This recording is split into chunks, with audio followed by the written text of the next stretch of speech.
Oke guys, kembali lagi. Di sini saya akan mau membahas tentang Denny Sumargo, Teh Novi, dan istri Agus Salim ya. Di mana Denny Sumargo berikan pesan kepada Teh Novi atas kejelasannya uang donasi tersebut ya. Di mana Denny Sumargo di sini mengucapkan kalau memang uang itu dibuatkan ke Agus, silahkan kasih ke Agus. Kalau uang tersebut diberikan ke orang lain, silakan diberikan ke orang lain guys ya. Yang penting donatur ikhlas ya. Kembali lagi donatur ikhlas ya.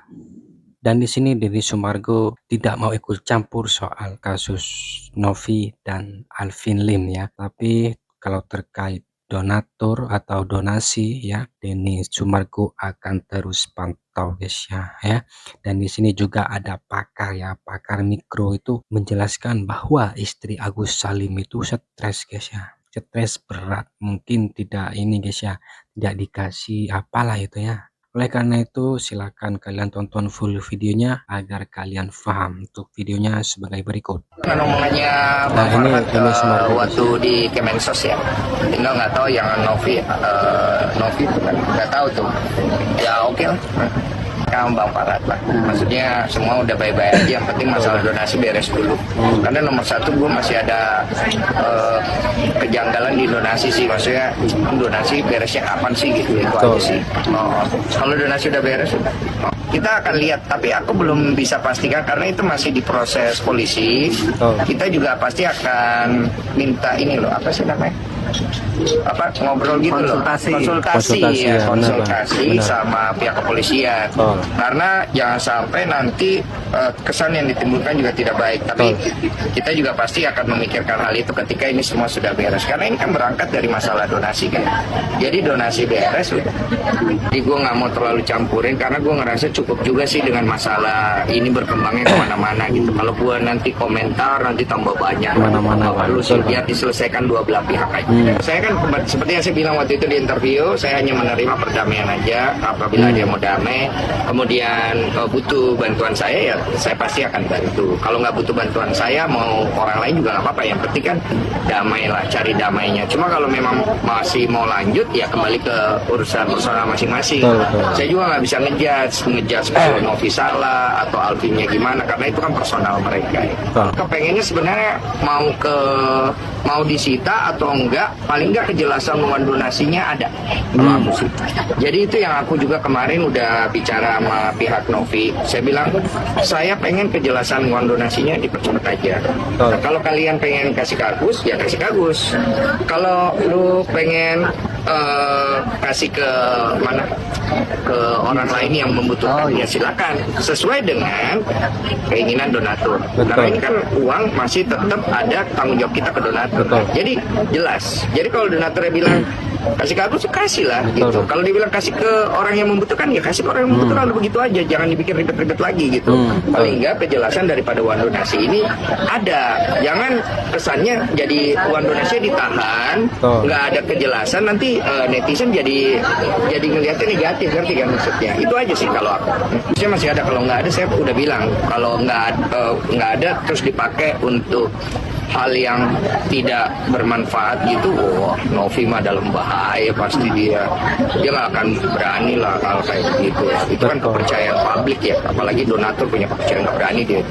Itu mah udah bukan Farhad lagi nyikat dia.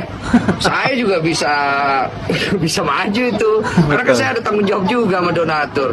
Toto uangnya dipakai hal ya, maksudnya bukan untuk bantu orang ya. Wah sudah bisa lah, nggak boleh. Novi nggak akan ngelakuin hal kayak gitu kok. Pengenalan saya sama Novi nggak begitu orang. Ya kalau dipanggil standar lah kita pasti datang, nggak mungkin enggak lah. Kita kan menghormati sistem peradilan dan hukum yang ada di Indonesia.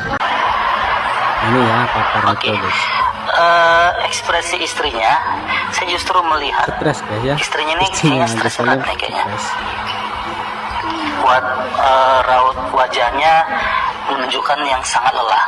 Betul. Kayaknya kalau dibandingkan antara kedua wajahnya, antara si Agus sama si istrinya, lebih terlihat lelah istrinya. Ya, lebih terlihat lelah istrinya. Ini kalau dilihat dari wajahnya yang bagian matanya ini kayaknya apa ya, sering nangis kayaknya kira-kiranya. Sebelum video mungkin nangis juga kayaknya. Gitu. Jadi kelihatan lelah, capek, letih, dan orang yang stres. Jumat kemarin Nah, ya, ini ya. perihal pemberitahuan Gary, bahwa guys, dari pihak yayasan. Tenovi sebagai ketua yayasan menonaktifkan dirinya selama 30 hari ke depan yang dapat diperpanjang 2 kali. Betul. Dalam rangka apa tuh Bang? Dalam rangka di situ mungkin secara garis besar ada 2 poin. Yang pertama, karena beliau menginginkan segala hal yang memang sedang terjadi, yaitu langkah-langkah upaya-upaya hukum terkait dirinya sebagai individu, Betul. maupun yang kedua tentang upaya-upaya hukum yang dilakukannya secara individu kepada pihak-pihak Betul. di luar sana, itu bisa fokus gitu, tanpa membebani operasional yayasan. Betul. Tapi di sini juga kita pastikan bahwa Tenovi walaupun menonaktifkan dirinya dari badan pengurus, Tenovi masih selaku pemilik founder yayasan, yang dimana nanti badan pengurus itu juga akan tetap melaporkan kegiatannya kepada Teteh gitu ya. Betul, betul. Itu sih, jadi poinnya itu aja sebenarnya. Berarti menonaktifkan ini agar yayasannya jadi bawa kemana-mana ya Bang? Ya betul, supaya yayasan tetap beraktivitas dengan normal, agar juga kesejahteraan sosial yang memang menjadi bidangnya yayasan dapat berjalan dengan normal. Betul, Bang. Maka badan pengurus hari ini tanggal 23 Desember 2024 itu telah mengadakan rapat secara aklamasi. Saya sebagai sekretaris umum memimpin rapat beserta jajaran lainnya, termasuk juga Dewan Pengawas dan Dewan Pembina. Itu secara aklamasi menunjuk kepada sekretaris umum untuk menjadi PLT ketua. Betul. Jadi selanjutnya rencana tindakan, tugas dan tanggung jawab surat menyurat akan dilakukan oleh PLT ketua. Tapi mundurnya ini mungkin menonaktifkan ini ada berapa tenggat waktu atau berapa lama? Jadi dalam ADART ketika memang salah satu badan pengurus mengajukan surat pengunduran diri atau penonaktifkan diri dari badan pengurus, itu akan berlaku ketika sudah diterima oleh badan pengurus dalam rapat dan ditentukan keputusannya apakah diterima atau tidak pemberitahuannya. Untuk pemberitahuan Tenovi itu sudah diterima oleh badan pengurus secara kolektif kolegial dan aklamasi ditunjuk sekretaris umum sebagai PLT ketua. Berarti alasan utama PT sampai akhirnya menonaktifkan selain tadi yang dibilang apa? Untuk yayasan ini agar nggak dibawa kemana-mana, mungkin ada alasan utama lainnya. Ya, karena kan belakangan ini muncul berbagai penggiringan opini. Oke, itulah penjelasannya dari Gary ya, dari pakar mikro dan Denny Sumargo guys ya. Untuk videonya cukup sekian. Wassalamualaikum warahmatullahi wabarakatuh.